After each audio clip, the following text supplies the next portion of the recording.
If you haven't tried a slice lately, what are you waiting for? From our 50-slice King Carnivore to veggie pizzas and even pickle pizzas, Pizza King has the pie to match your taste. Pizza King's, 1046 Morrell Avenue in Connellsville. Call 724-626-8343 or visit pizzakingswithaz.com. And it's 3:14 on this Monday afternoon, and it's time for Raising the Region with Fay-Penn Economic Development Council, and we have Tim Flecker, the Executive Director, here with us today. Tim, good to see you again. Good to see you guys. And you have a guest with you here today, so I'll let you take it away. All right, appreciate it. Okay, today we have Eric Snyder. Eric is the Director of Outdoor Recreation for the National Road Heritage Corridor. We're going to talk a little bit about rail trails and bike trails, some of the economic impact of rail trails. And so why don't I just let you introduce yourself quickly, maybe talk about how long you've been doing this and what your interests were and how'd you get into this. Gotcha. So a little bit about me. Thank you for having me here. Sure, absolutely. By the way, I'm glad to be here.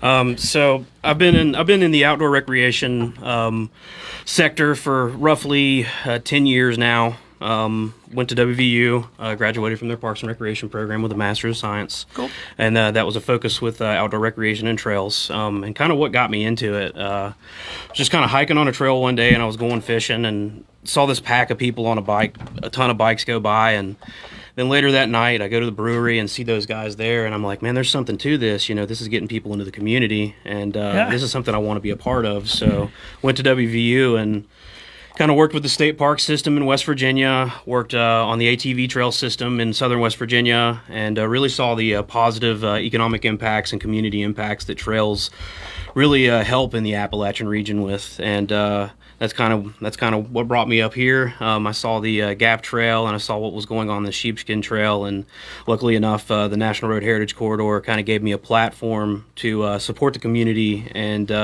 achieving those goals of getting it connected, getting everything connected with these rail trails, and the rest is history. All right, Eric, thanks. So let's break some of that down. You work for the National Road Heritage Corridor. That's correct. And the National Road Heritage Corridor is what? Is that a part of the county government? So that is a nonprofit. Okay, so no. We're one of the 12 historical heritage areas in the region, but kind of where we stand out is we see the value in outdoor recreation and in trails in the region, not only for the economic benefits, but it also is a great way to highlight and preserve our heritage and history. Huh, yeah, great. So in your time with the National Road, well, why don't we just start with the Sheepskin and the Gap? Yeah. I know there's like a U.S. part of it. It's part of a larger coalition of rail trails. Yes. So let's just start with the Sheepskin. What is the Sheepskin Trail? So the Sheepskin Trail is a rail trail meant for hiking, biking, walking, running, and anything in between. And essentially what that does is that uses an old abandoned rail line. And we have a ton of that in this area, thanks to the coal and coke industry.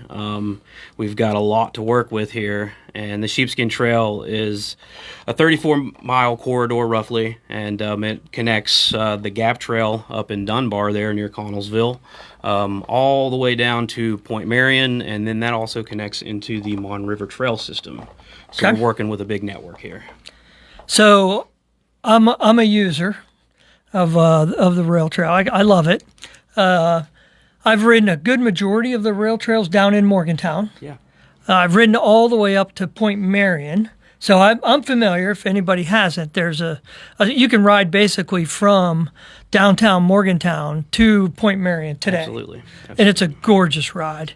But what happens once you get to Point Marion and you're going north? So once you hit Point Marion, this is a project that we're working on to get the trail corridor marked through downtown Point Marion. But there is a route. It goes on Railroad Street, and then it goes across the bridge on 119 there, connects to Nyland Road.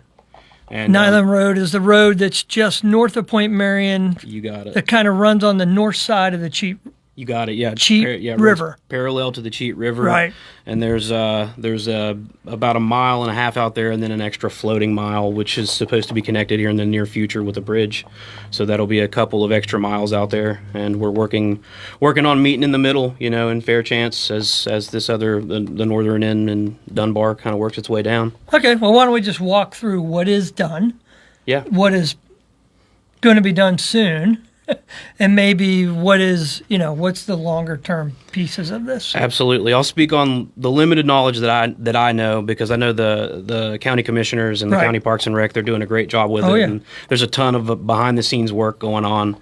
But essentially what is done is we have the Point Marion section that we just talked about, which is a great section. Love it. You can find that trailhead in the Point Marion Park, right beside the Mon River there. Awesome little spot, bike repair station, e-bike charging station, you name Right. it. And you can get right into downtown Point Marion that way, or you can head south into West Virginia. Then there is the Dunbar section. That is on the opposite end, where it connects to the Gap Trail, roughly 2 miles. Beautiful section there. Runs along Dunbar Creek. You can get off your bike and catch trout right there. Right. Really beautiful section. There's e-bike charging stations there, public repair stations there. And then we look at the South Union section, which is a gem of it. It's paved. Bob Schiffbauer did a great job with that. Yeah. That section is really well done, and I think kind of a good model. And that combined with the county's efforts is just amazing. And that South Union section does connect into Uniontown, which I do know that the county just finished the installation of the 2 bridges there, kind of like by Caparella's. Right. So that's a huge piece, and that's the next catalyst, I believe, to get the Uniontown section connected through Beeson. And essentially, once that's done, that'll be a seamless connection through South Union up to Uniontown. And then I know North Union is poised and ready to build their section once they see that momentum. So the pieces are falling into place, and it's only going to grow. And I see a lot of future connections happening over the next 5 years. Right. So, and this is where Fay-Penn probably becomes involved. At one point or another, before my time at Fay-Penn, Fay-Penn owned a majority of these old rail lines. Yeah. And it's 20 years ago, we owned almost all of them. Even some of the current active lines we owned. Yeah. We were the owners. So then 10, 15, 20 years ago, we sold some of those back to some of the railroads. So they became active rail lines. But next to it, they were double lines. Exactly. So there's one of the lines is active, one of the lines was abandoned. A lot of the line, it was already picked up. The ties were gone. One of them goes right behind my farm, right outside of Fairchance. I used to walk up and down it and with my kids, and I didn't even know what it meant or why it was there. But I just wanted to say, like, I was out. My wife and I went bike riding. Parked at Hutchinson in South Union, jumped on, rode the bikes. It's all paved out in that section. And I'm like, I wonder how far we can go. Because I've ridden that years. And we rode all the way to Caparella's. Yeah. Now, I know going through the town, there's downtown Uniontown, there's a little legal sign that says, hey, the rail trail ends right here officially. But it's very easy to visualize. Hey, just ride up Beeson. Make a left. I forget what the road is. Go make a left towards Caparella's. Yeah. And then you're going to jump on. Once you go past Caparella's, there's those 2 bridges they got to figure out that the county's working on. And those are complete. You can go across them now. Yeah, they're poured. They're ready to rock and roll. So I definitely wanted to give a shout out to the county and the community working together and the on city. that. I think the city was part of that. That was a big deal with the city as well. To do this type of stuff, I mean, it takes a village. And that's the beautiful part about it all. So, so you think right now there's about 7? My notes say 7.5 miles are completed out of the 34. Yeah, I think we're moving. I think we're moving pretty quickly to get a lot more of that done. Why don't we talk about the gap in the Greater Allegheny Passage and its relationship to the sheepskin? That is a huge benchmark. And it's kind of the catalyst. I mean, it's the model that a lot of trail systems strive for. You can go out on the Gap and you can run into someone from downtown Uniontown, or you can run into someone from Sweden. Both of those things have happened to me, and that they saw that vision in the Gap and saw the abandoned rail line in Dunbar and opportunity, and Scott Dunn was integral on that, and all the commissioners jumped on board and really knocked it out of the park with that Dunbar section, getting that hammered in, and that kind of really showed that momentum and kind of started that campaign. You know, if you build it, they will come. How many people use the Gap? I got some notes if you don't have the data in front of you. I don't have the Gap data in front of me, but I got the Fayette County data for the entire county. All right, I'll answer my own question. Yeah. The Gap, the data I have shows 800 to 1 million people a year ride Easily. that thing. What are you showing in Fayette County's portion For of it? Fayette County, let me refer to my notes here. So combined, we're looking at, this is using cell phone data and app data, so people will record activities. Right. And we're lucky enough to get that data, but looking at all activities, e-bikes, bikes, hiking, walking, running, leisure, strolling, we're looking at right around, just for 2025, right now we're looking at a little over 40,000, so like 46,000 activities. So when I'm riding my bike and my iPhone comes up and says, "Are you exercising?" and I hit yes, it's now tracking me, and then like some other third-party entity tracks that data. So this is That's from kind of fascinating. Yeah, it's scary, it's but like fascinating. a conglomerate of some of that. We're not getting all of that data, Right. of course, because Some people can people opt out. of that. But yeah, it's a good overview, and looking at those numbers, it's really fascinating to see this post-COVID boost in outdoor recreation. We're seeing, according to this data, we're seeing a total of about 35% increase in people getting out there and doing these activities on trails in Fayette County. That's huge. That's a ton of miles, Right. a ton of stores passed by, and it's a huge ripple effect that can come from people Right. engaging in this. So, we were talking a little bit about the commissioners. Now you're talking people that I hear the detractors. Mm-hmm. Oh, we shouldn't be spending tax money on trails, right? I hear that pushback. I'll even talk about inside my own organization here in a second. But let's talk taxes. And one of the arguments is we shouldn't be spending our county tax dollars on rail trails. Now I've heard the commissioners say, hey, we don't spend none of the county tax money is being spent. So where's the money coming from? Nothing comes from the general fund, and essentially this is the really cool part about the PADCNR. So what you just said a bunch of initials there. Yeah, so that's the Pennsylvania Department of Conservation and Natural Resources. Right. So they have this Greenways and Trails program that you can really use the work that you're doing as a match.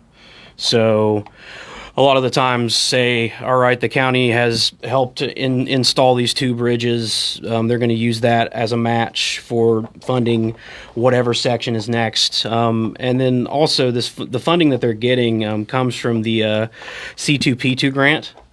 All right, slow down. What is C2P2? That's a community to partnership grant, essentially. And I should know the acronym, but I don't right offhand. You asked me too fast.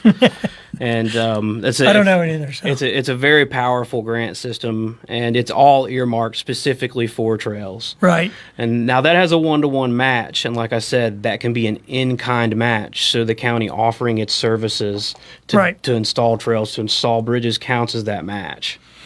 So, and I guess my point on that is, in one of our goals at Fay-Penn is to bring as many taxpayer dollars into the county as possible. I want this money to benefit our community members and my neighbors. So if Fayette County doesn't apply, if you're not applying, if Fay-Penn doesn't apply for a specific grant that's earmarked for a specific program, in particular, in this case, a DCNR program, that doesn't mean that we're robbing other members or other opportunities inside of Fayette County.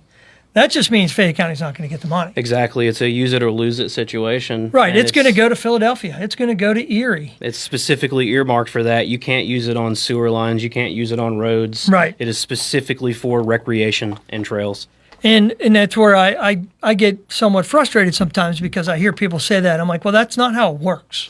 And somebody at a higher level of government, the state or even the federal government, some of these grants come out of the federal government, has decided to take a little pot of money and say, we are going to use this money for parks and rec only. And it's only going to be used. And if Fayette County doesn't apply for it, it's just going to go somewhere else. Exactly. And a lot of that money is generated from like gas tax and property transfers, but it never comes from the general fund. It's not the reason for any tax increase or anything like that. And you're essentially getting sound community infrastructure for rather cheap and taking a lot of stress off of your roads and systems like that.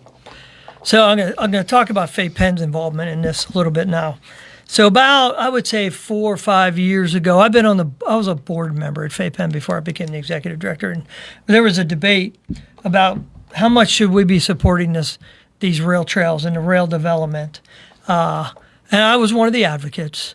But we have collectively come around, and there's been a change in mindset and understanding the importance of it. And first and foremost, it's the economic development, and we're going to walk through that next. We're going to talk dollars. Absolutely. But for me, I went on a trip up to Burke, Vermont, northeast Beautiful. Vermont. Yeah, in some ways, very similar to this. I was there in early October. It's not much different than scenery-wise than what we have here. But there was the whole town in the fall. It was completely 100%. The economy was driven by biking. Absolutely. I was absolutely amazed. I mean, people riding around on $8,000-$10,000 bikes. Yep. They're staying in hotels. They're eating in all the restaurants. And I just thought, wow, we have this here. We have the same exact structure. Exactly. And we're a lot easier to get to. Like, we're closer to a lot of other cities. Like, it's an 11-hour drive to northeastern Vermont from here. And so that was one of my first data points. I've always been, I'm a military guy. Fitness for life has kind of been a big part of my beliefs and I think how people should live. But Fay-Penn now has even gone as far as we're putting our money where our mouth is. Yeah. And we'll call it a roadblock. There's a 1.5 mile piece from basically Caparella's in Uniontown going north to, I think, Gallatin Avenue, and then it's going to go to the park out to go under 43. Yep. Fay-Penn basically agreed to donate $786,000. $786,220 to be exact. And we're going to do that as soon as the lawyers can finish the purchase agreement.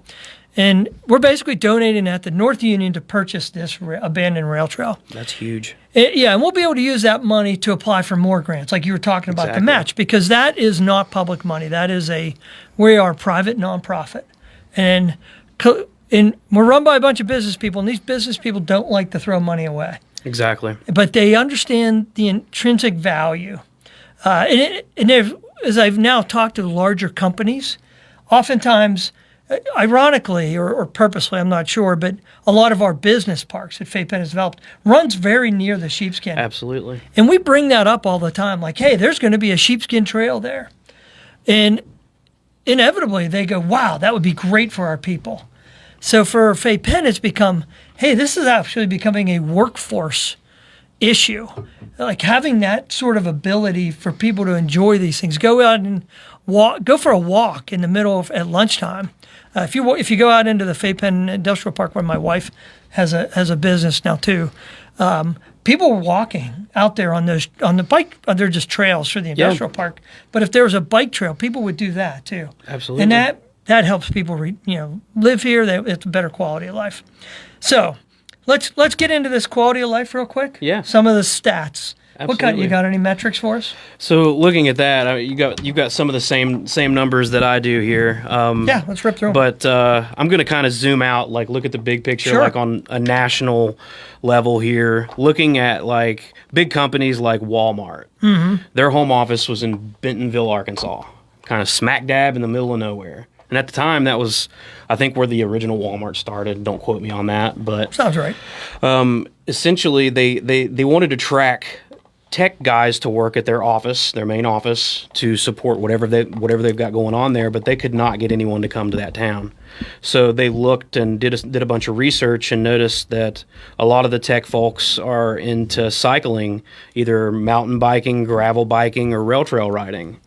So Walmart turned around and invested millions into Bentonville, Arkansas, and created this amazing network of rail trails and bike parks.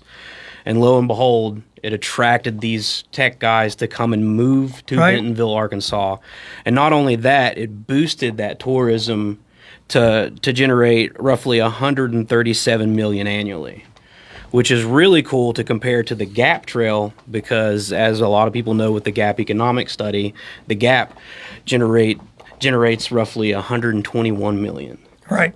So that's, I mean, we're on par right now with just the Gap Trail alone, competing with a world-class trail system in Bentonville, Arkansas.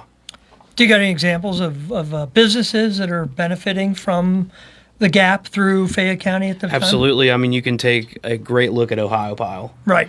Bike rentals out the wazoo. I mean, tons of outfitters are coming there. Industry, people want.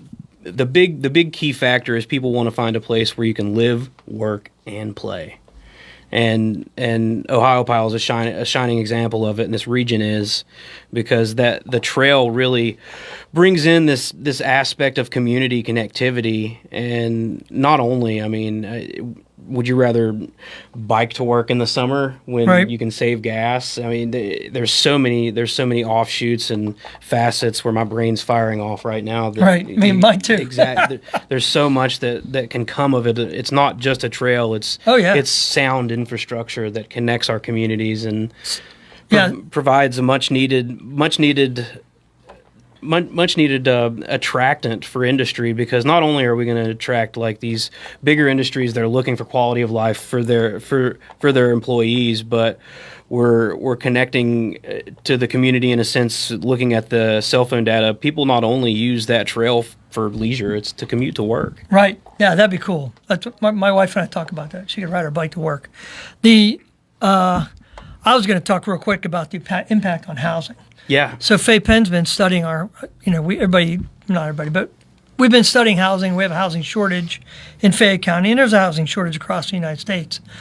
But as we're now starting to talk to developers, and we're trying to bring in a developer, and these are the guys that know, hey, I can sell a house for $20,000 more if it's here versus over there. Yeah. And they look at a myriad of factors. But when we show them a couple of properties that are near the projected sheepskin, they get truly excited. Oh, yeah. And they get excited because they know the value of that house. They'll be able to sell that same house at a higher price point because there's more demand.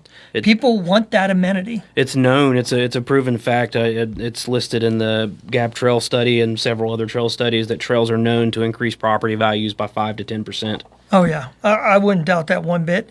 And then the other thing that I've come around on is like there's this new portion of our workforce that they can work wherever they want. Exactly. And that's what I find more fascinating is this whole work from home. There's a pushback and there's a little bit of return to work, but there's still going to be a large number of significant percentage of people are going to be able to work from their home.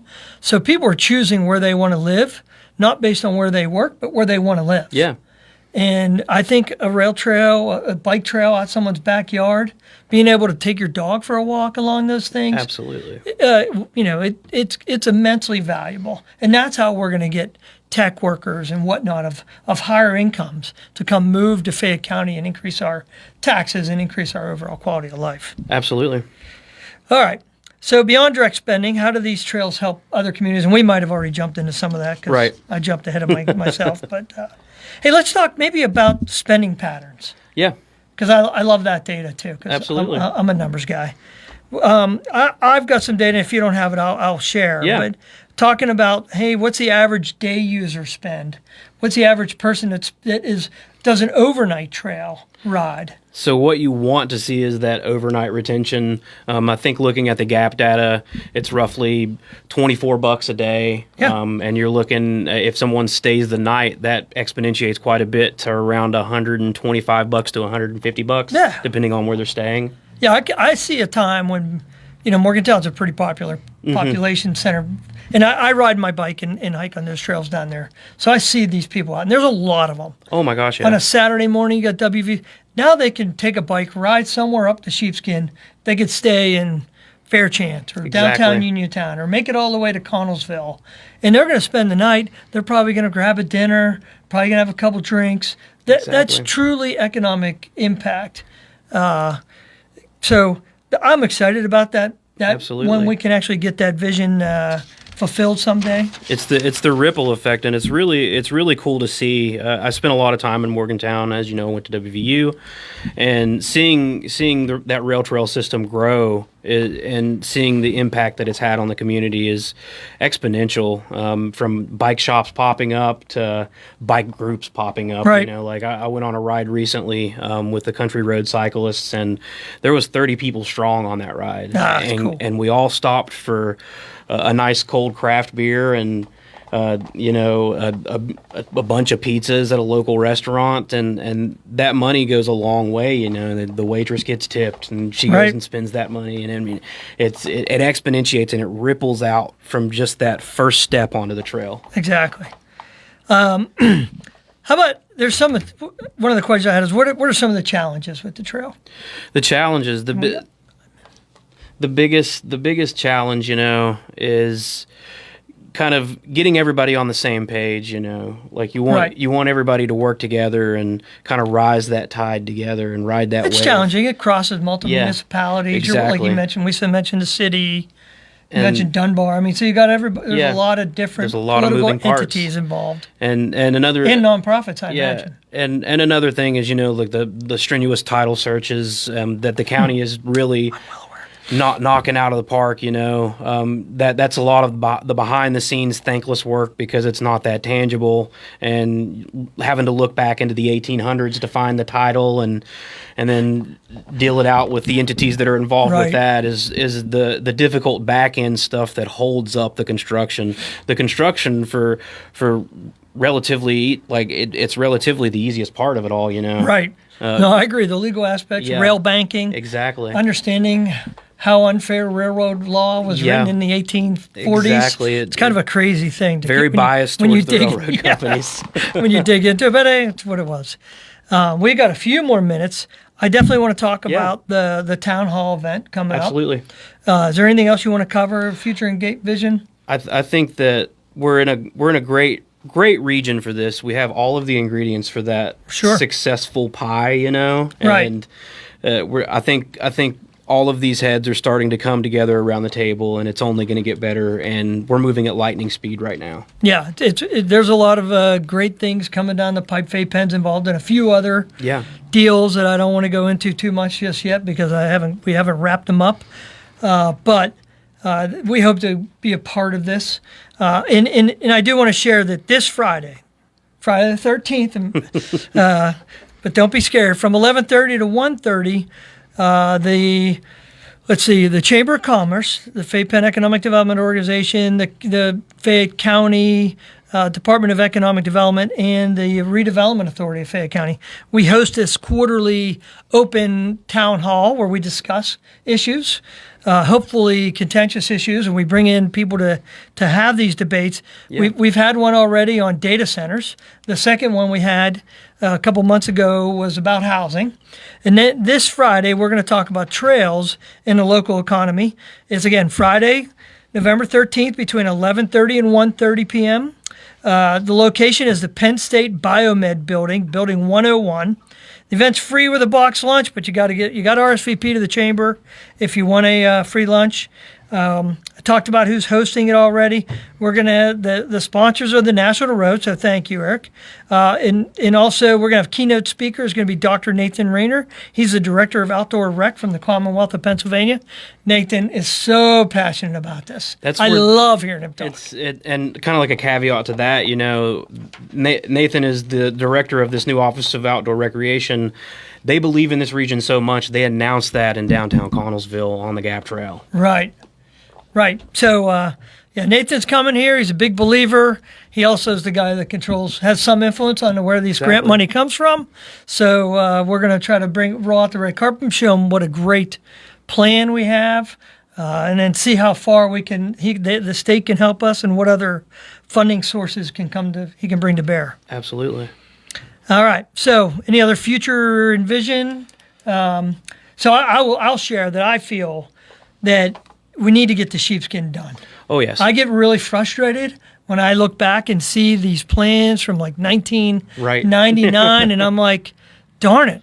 It was a good idea. Oh, yeah. We just need to execute on it. I think there's more momentum to execute. Oh, my gosh, yeah. And then I think what will happen after we get the Sheepskin Trail done, and this is the north to south piece, connects Morgantown to basically Connellsville. Then all these other offshoot trails are going to develop. Exactly. And it's going to get really fun. There's a lot of opportunity for little old rail lines that go through some of these old patch towns, these little communities. It would be great. It's definitely a shot in the arm for these communities, and I would definitely stress that it's not a leisure activity only. This is sound infrastructure that is only going to improve our communities. Yeah, and I would ask and just suggest it. Now, today's not the day; it's the first cold day of the year. Exactly. But it's still beautiful out there. And if you've never gone out and go to Hutchinson and walk on the trail, or go up to Dunbar and just walk down that trail for a little bit, and it will change your mind if you have a negative connotation. Otherwise, you just don't enjoy nature. Exactly. It's just as simple as that. Take a hike. Take a hike. I love it. All right. Well, I want to thank Eric again. He's he's the director of the Outdoor Rec for the National Road and Heritage Corridor. I'm Tim Flecker from Fay-Penn. Thank you very much. And Raising the Region is the second and fourth Monday every month at 3:15 here on WMBS. The views and opinions presented by the host, guests, or callers on this program do not necessarily represent the